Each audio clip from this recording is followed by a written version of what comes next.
দেবী ছাড়, যার টাকা তাকে ঘুরে দিতে হবে। বাবু, হ্যাঁ বাবু, তোর কি মাথাটা খারাপ হয়ে গেল নাকি? টাকাগুলো একবার দেখ, এতগুলো টাকা আমি বাপের জন্মে দেখিনি।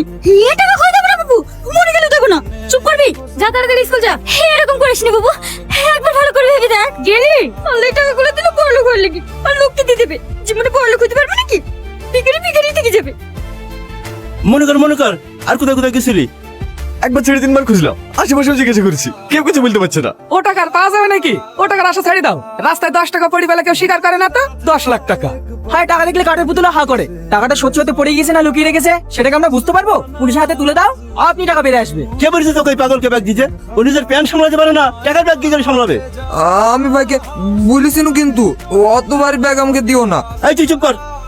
লেবার পেমেন্ট করার লেগে টাকাটা লিখতে পাঠানো, এখন আমি লেবার পেমেন্ট কি করে করবো তুই বল। কেন ও দেবে? গায়ের জর্দ হলে তো সব হবে না, লাইনে কথা বলতে হবে তো। আমি কি একবার বলেছি আমি দেবো না? টাকা যেহেতু আমার সাথে হারছে, বাড়ি চলে টাকা লিখে দেবো, সেকেন্ড আমার আছে। চলো বড় ভাই। মিলন, এই মিলন রাগ করছি কেন? একটা অ্যাক্সিডেন্ট হয়ে গেছে, ইজে তো কারোর কিছু করার নাই। তুই 1,00,000 টাকা দিয়ে আমাকে, বাকিটা আমি ম্যানেজ করছি। আপনি তো সবই জানেন চাচা, তোমার সাথে মায়ের অপারেশন করলে আসলাম, এখন আমার কাছে 1 টাকাও নেই। দেখি বিলের মাঠে জমিটা বিক্রি করি, যেভাবে 2 দিনের মধ্যে টাকা ম্যানেজ করে দিছি। আসছি চাচা।